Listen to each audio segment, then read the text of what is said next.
often admire people's successes, but never take the time to explore their challenges. Talk to Lady brings out the inside stories of the peaks and valleys of our daily struggles. A weekly show that features people and stories from all walks of life. I probably don't look like I chopped cotton or picked cotton, but I did. And now this is a $500,000 probably home, up to $500,000 home. You'll hear success stories from rags to riches that will inspire you to aspire to be great. Be the first to know, only on LSTV1. Hello viewers, it's your girl again, Lady Ba, and this is your Talk to Lady show, coming to you live on LSTV1. And today, my guest is a very special one. Her name is Joy Ann, and she's a lady that you will learn a lot from. Welcome to the Talk to Lady show, Joy. Yeah, hi, Lady Ba. I'm so honored to be here. Thank you. We're happy to have you. Let's start from the beginning. Who is Joy? Where are you originally from? Educational background, a brief background of yourself. Well, it's kind of a long background. I'm kind of old. I come from a state called Minnesota, and I've lived there for a few years of my life as I was growing up. I was raised by a single mom. And I dropped out of school when I was in the 10th grade after I finished my 10th grade year.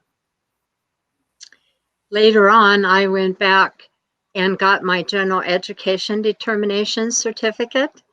And by the time I was in my early 30s, I had already gone through 2 marriages and had 5 children.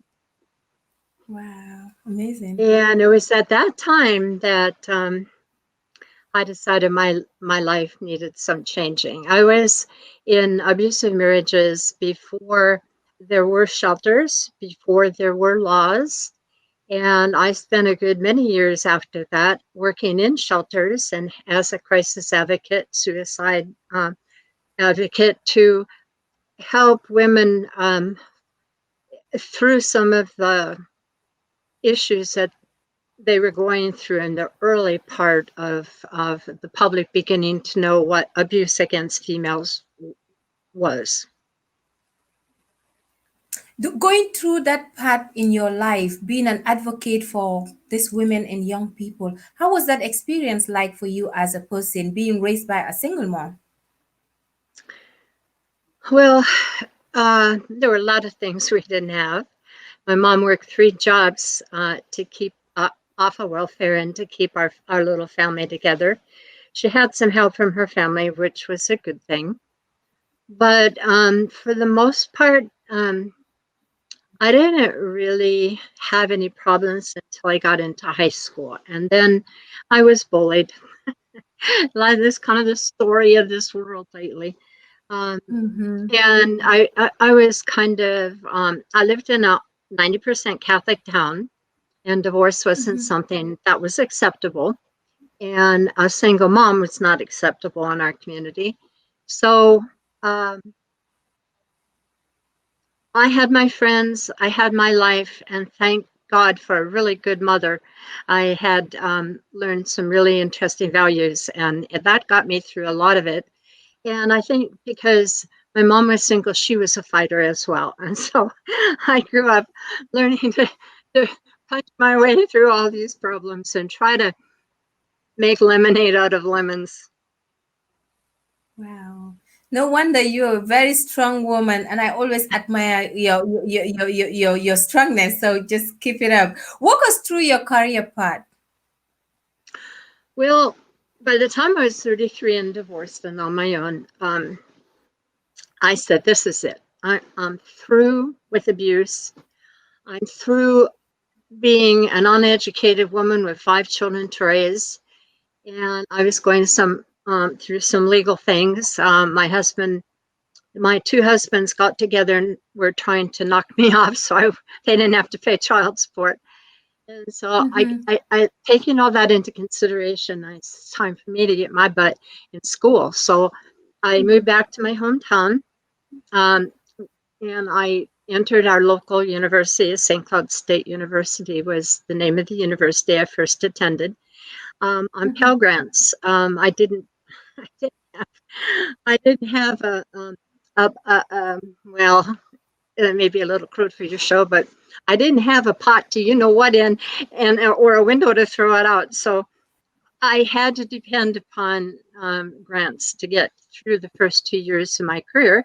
And in the process of that, so I enlisted in college. I went to college on Pell Grants, and I met someone along the way. And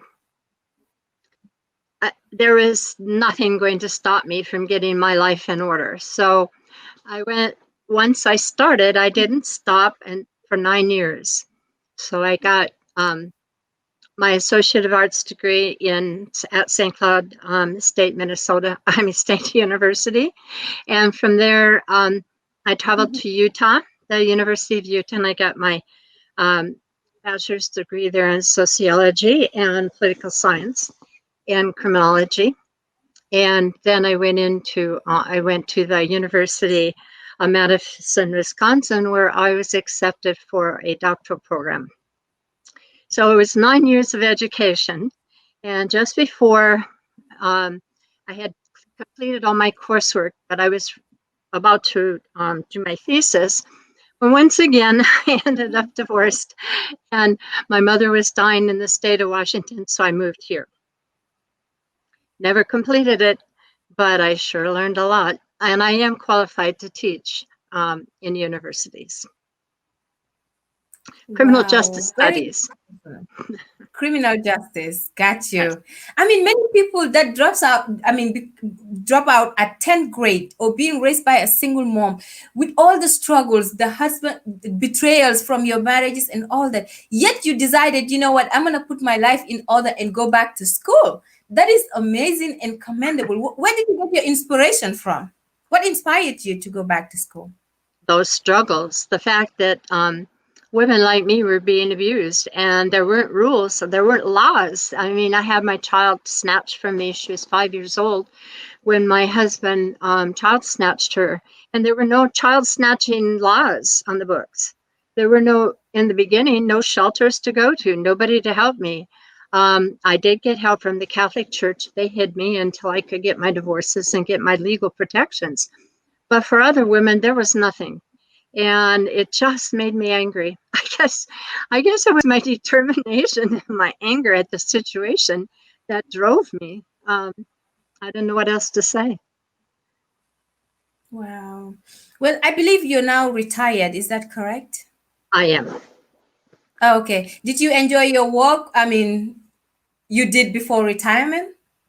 Well, there's kind of a story in there. And I know you like to move on, but there were some other things in my life that were going on that were notable. One of them is when I moved here, eventually I ran out of money and I was homeless. Mm-hmm. So I ended up sleeping in my car, and I finally got a job. And all the time I was putting in these applications, but because I'd moved away from my college, it wasn't recognized. So I finally got a job. I wanted to always find work, no matter what it was or how simple it was, like $8 or $9 an hour in the beginning, even less than that, that would fit into what I'd already learned at the university. And so I took a job as a stand-in correctional officer in 2 prisons in this state. I worked in 2 prisons. And I became a certified correctional officer. And what I had seen in these prisons, that's a story in itself for another time. But I also had an opportunity. I was working for a company at the time that was created by 2 police officers that put fingerprints into a computer. So when the police officer goes to the crime scene, he could look and put the fingerprint in the information in the computer, and it would give him the top 10 suspects. And then the facts and everything else after that was up to the police department and the investigators to consider. I had an opportunity by that company because I only worked for about 9 months at McNeil Island as a correctional officer. And I've any longer than that, I've been stark raving crazy. But anyway, um, I had an opportunity to go to Clarksburg, West Virginia, where the FBI had just built a brand new fingerprint center. So I went with a company, a French company there. That is eventually, this company was eventually bought by the French government, and sort of like our Lockheed Martin. And I got to train the people there how to do what we were doing, capturing fingerprints and putting them into a computer base to update the FBI's computer base. And again, there's another story there, not for this program, but all of these things that I saw, people don't listen. I think they don't often understand me because I've had quite an educational background from some really super high level institutions, and how I got there, I have no idea, just did. And I saw things that I just would not, I cannot agree with. I have a very strong moral base, and what I was seeing kept me out of that field. I mean, I did do things every now and then to contribute to my criminal justice abilities to teach, but I'm pretty turned off by what I saw. So after I met my husband, while I was in West Virginia, what we did to relax was to go karaoke and go sing karaoke. And when I came back, I was singing in the karaoke bars in this whole greater Seattle area, and met my husband. And I said, I love to be in a band. That's really what I like to do, from singing karaoke to doing that. And I'd had a background in music. I played the flute, the accordion, the piano growing up, whatever my mom could afford. So we decided, after going out to a place called South Prairie here. So we went to this little dive bar, and there was all of these unemployed musicians in there. And they were creating this fantastic music in this little tiny rundown place in South Prairie, Washington. And so my husband and I decided to create a band and give these people some place to play. I wanted to be in a band, and they wanted to play. So it was a mutual marriage of our relationship. Right. And I decided that I was going to give back to society in this way by not taking any of the money that we got from our band and giving it only to the musicians that played with us. My husband had been promoting bands, so he went out and became our manager. I eventually, after being, I had a band from 2000 to 2015. Our band is called Gold Rush Fever. We played country, rock, samba, I mean, you name it. We played a variety of music all over the area. And it was from 2000 to 2015. In 2009, I got 2 different types of cancer and was in for the struggle of my life for the next 6 years. Finally got too weak to play in the band in 2015. So for a few years, I did nothing. And then about a year and a half, almost 2 years ago, I decided to go back and finish what I'd started. And I joined a senior band here in Redmond, Washington. And I joined a senior band in Bothell. And that was a very large group, played a lot of different kinds of music. And we would play as volunteers where people in all of the communities here that have, a lot of them been hit with the coronavirus. In fact, one of the last times I played was over at the Life Care Center here in this area that ended up having all the coronavirus problems. I mean, taking you back, I mean, I'll come to your music love for or passion for music in detail, but going back to sleeping in your car, being homeless, how was that experience like? Well, the other part of the story is when I went into college, I was living in a really nice mobile home park, not what people have in their heads today, what a mobile home park is, in my hometown. And I met this man going to college too, and we met in the a laundry room of the mobile home park.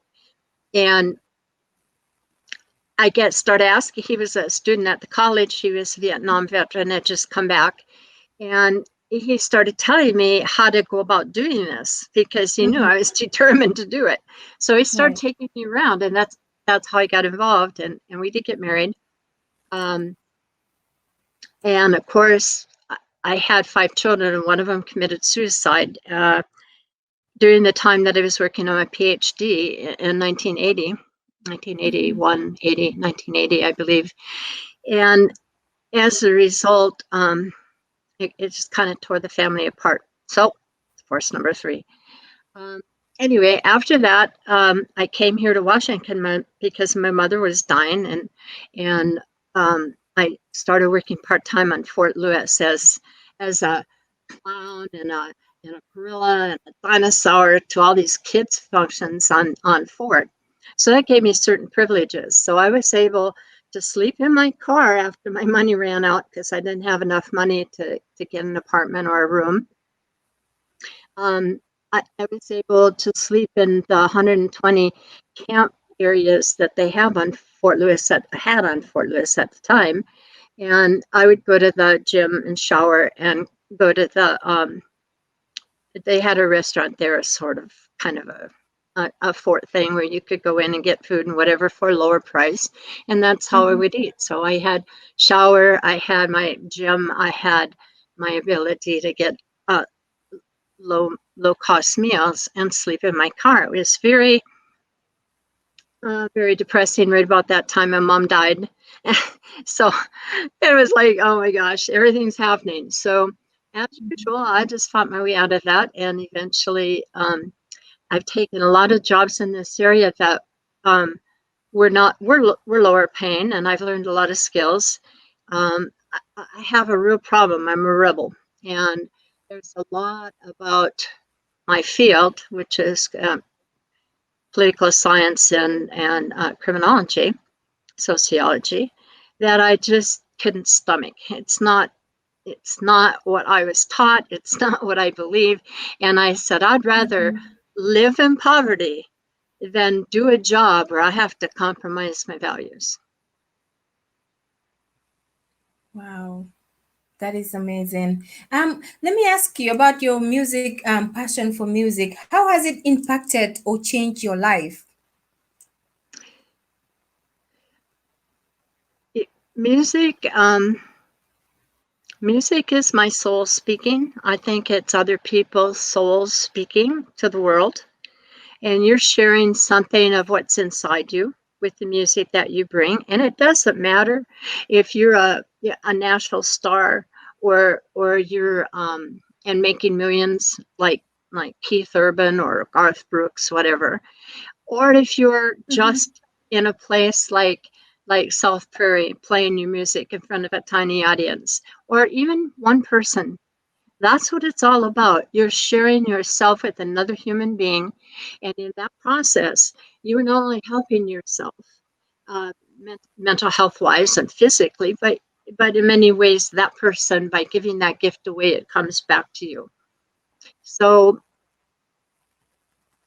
I could not have lived throughout my life and done all of these things and had all this happen to me from the lack of intelligence or learning or whatever my bad decisions were about, without music. Music is the thing. A smile and music can be understood worldwide. Got you. What was your family's reaction or to your passion of becoming an artist?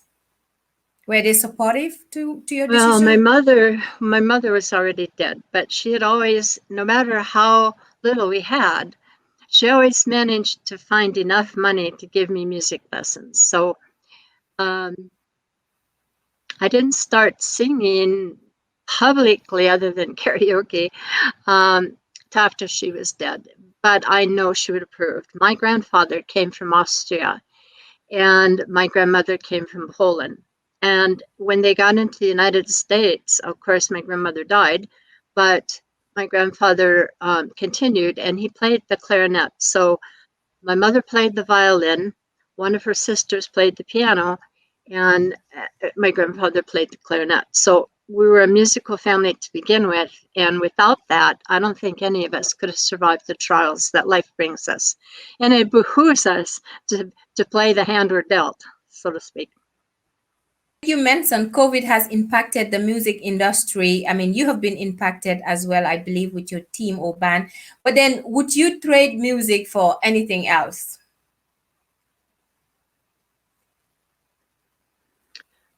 I would not. Um, I wouldn't trade it. Let's say I wouldn't put it on the front burner like it is now. Mm-hmm.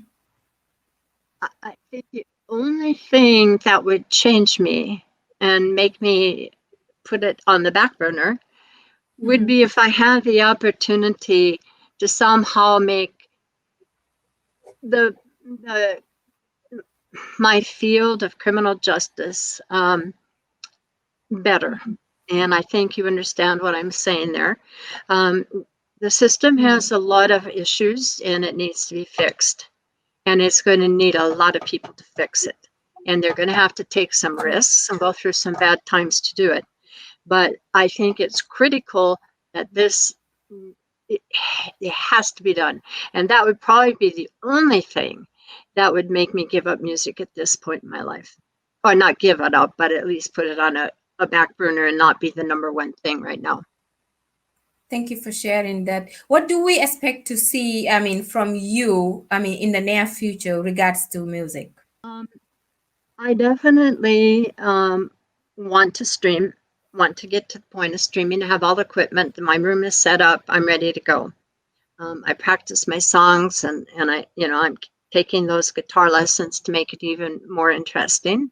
I've been writing songs and I want to get them out on Spotify and other platforms where people can hear them, especially YouTube. And and I hope when things open up, which eventually they have to, I can do a lot of open mic jams, like go to open mic and present my music through that venue.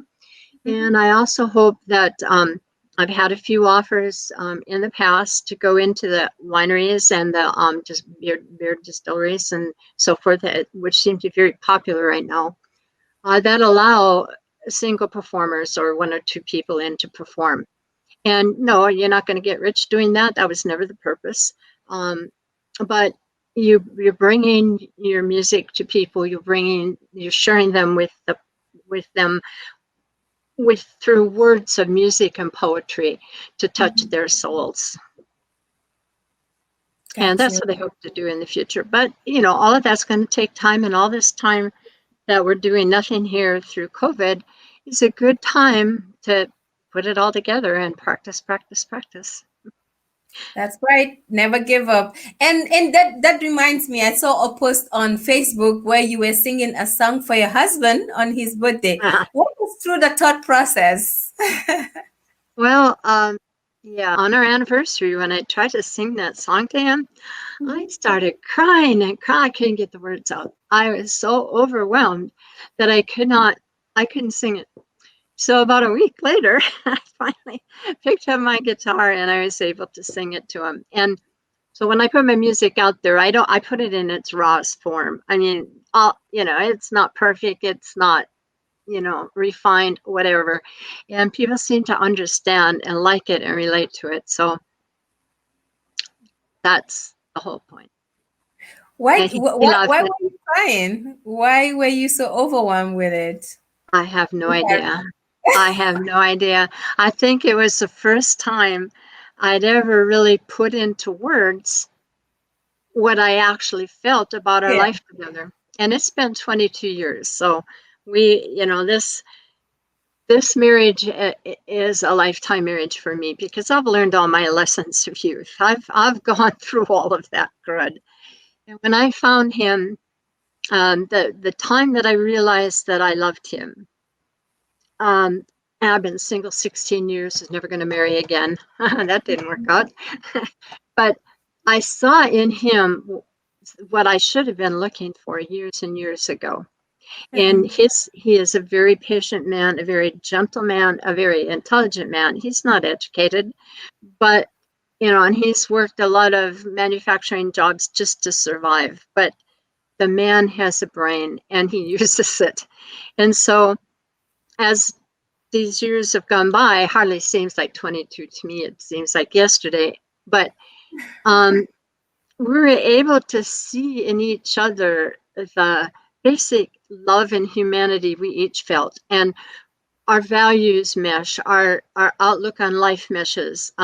There, very seldom do we ever disagree. We have a similar set of values and a similar belief about how people should be treated, and how this world, even though it may not be doing what we'd like it to do, we tax both of ourselves with doing it the way we believe the world should be. And who could refuse a man like that? Really? Nobody. Like they say, every woman's dream is to have that man that will be there for you and love you the way you want them to love you. And he does. And he absolutely supports me. Wow, that's amazing. But I have to tell you, there, like everybody else, we've had our times and we've had our disputes. But we were able, after the original emotion, to be able to sit down and talk it out. And I think that's probably what's worked. Wow. And 22 years is not 2 days, is a lifetime journey. Would you mind sharing some of your secrets on maintaining a marital relationship, for that matter? Well, the thing I learned over the years with all these failed marriages that I had, and I don't want to give anybody a bad impression of the husband I had before this one. The man I was married to was a man who had been to Vietnam, and he had been a Marine, and he had done his job over there. And when he came back, he was vilified. And when I met him in the mobile home park that I was living in, I just found him to be the first good man I had ever really met. And a lot of things happened to tear us apart, and he still is a good man in spite of everything. I mean, he will always be my hero. But I think that values are really important. If you basically agree on how to raise children, how to spend your money, what kind of house you want to buy or live in or whatever. And compromise is a big thing. I mean, nobody ever gets everything all the time, or if they do, I haven't met one. There's always something that needs to be compromised. That's the art of the deal. I even hate to use that terminology, but the very basics of good deal making, which a marriage is in many ways, it's a contract, is the ability to be able to compromise on those issues where there's conflict. And then to see that other person as that person is, not the way you want him to be, not the way you have love pictured or your spouse picture, because he certainly wasn't the kind of man I would have ever dated. I didn't even know what a good man was, to tell you the truth, other than these last two guys in my life. And so you get all those pictures out of your head, and you accept the fact that he's not going to put the toilet seat down. Yeah. That you're going to have these disputes, and there's going to be times where you could, but they'll pass. And the basic love that you feel towards each other that you've built up and worked on is going to get you through those times. And they are, so far, knock on wood, it's worked. Wow. What's that one thing that keeps you going when things get tough? Because I believe sometimes, things are not perfect. But what is the one thing that keeps you going or keeps you going?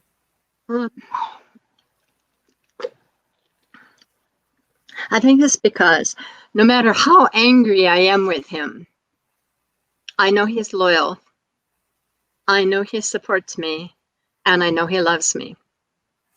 So once I'm past the feeling of the moment and the argument at the time, whatever it is, we're able to communicate, and I trust now after all these years that that's going to happen, and we'll be able, without as much emotion, to figure out what the heck we're really saying. What the heck am I really we're saying here? What do I really want? Why am I angry? What's going on here? And Right. once we get to that point, it just goes away, poof. Just in the beginning years, I think maybe the first 5, 6 years, he slept on the couch a lot.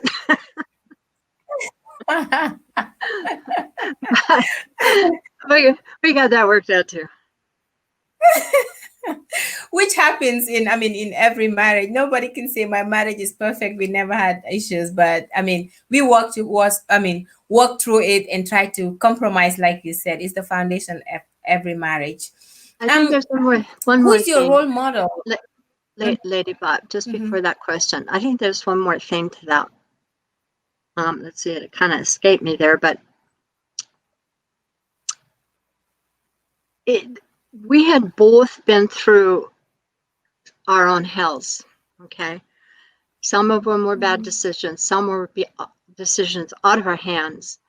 And so when we came together, he's 13 years younger than I am. So he was from the generation that I was college educated in. So I think we have a lot of the same values and so forth. Mm-hmm. Yeah, I just think it takes I think the key is knowing that you chose this person. You've been through all these broken things in your life, and you're at the point in your life where you know that you're going to make this work because you care about this person so much you can't think of doing it any other way. Mm-hmm. Makes sense. Do you have any regrets, and is there anything you would like to have done differently in your life? Oh, lots of things. Well, for one thing, I wouldn't have wanted to have 4 marriages. I think that the universe, God or Buddha, or whatever your religious figure is in your life, I like to think of it as the universe. I think that those lessons had to be taught. I think I was very naive. I was 16 years old when I got married, and I was 18 years old when I had my first child. So I think I had to learn all of these things, and I also had to fight to correct them and to help bring other people along by fighting for women's rights and many other issues that I've tackled. But I think that's there's some regrets with that. I would like to have had one relationship and kept it forever. No, I'm not going to live that long. I'm just trying to live to my 25th anniversary. Wow. So, yeah, I regret that in a ways that I wasn't perfect and I didn't have a perfect life. But I've been so blessed, and so many people along the way have helped in one way or the other. Sure, yeah, a lot of people haven't, but a lot of people have. And I think that I've been really blessed in spite of all of the things that have happened to my family and myself. I haven't been mentioned here, but nevertheless. And regret. Now, one last regret that I have is that don't laugh. This is a vanity regret. One of the regrets I have is that all of this happened after I'm old and wrinkled. My music. There's no soft porn in my videos. That's what I consider a lot of this country music. These girls are half dressed, half undressed, with all perfect bodies, perfect faces, perfect makeup, perfect hair. And of course, I'm this 77-year-old woman out there. And, it would have been nice to have this when I was younger, but I was too busy being foolish and also being smart on the other hand.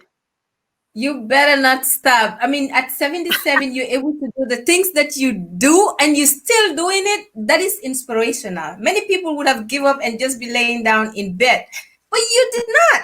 So that right there, we are learning a lot from you. Believe me on that. I'm sure young people are out there watching your videos and proud of you doing it. So keep it up. Never stop. Don't.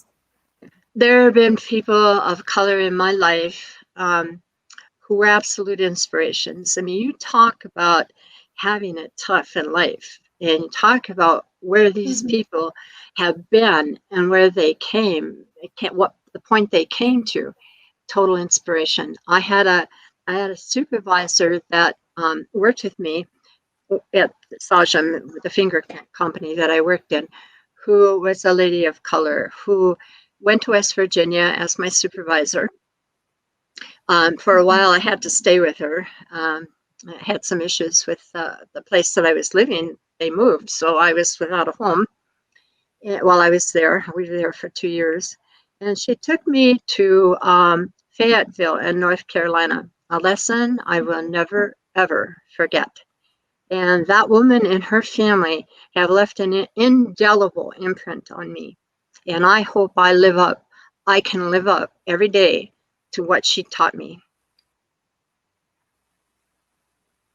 I mean, I must confess, when I first wanted to approach you for an interview, I mean, considering all the racial injustice that we are all faced with or currently happening in the United States, the first thought in my head was like, okay, how would this interview be? I am a woman of color. I don't know. I mean, it's like it put this kind of big question mark in your head. You're like, oh, I hope she doesn't say no because of my color. So because you're just forced to think that way, but not everybody is the same. And That offends nobody, but I see you as a citizen of the world. You are a human being just like I am a human being. You have body parts just like I have body parts. And you have struggles in your life just as I do.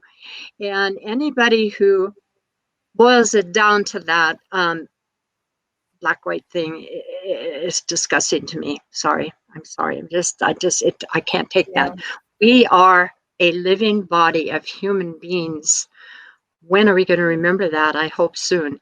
So I am totally honored, and I do not see my friends who are from other countries and maybe red or yellow or black or purple or pink. I don't see them as that. I see them as the human beings they are, and the fact that they're a citizen of this world, the world we all live in.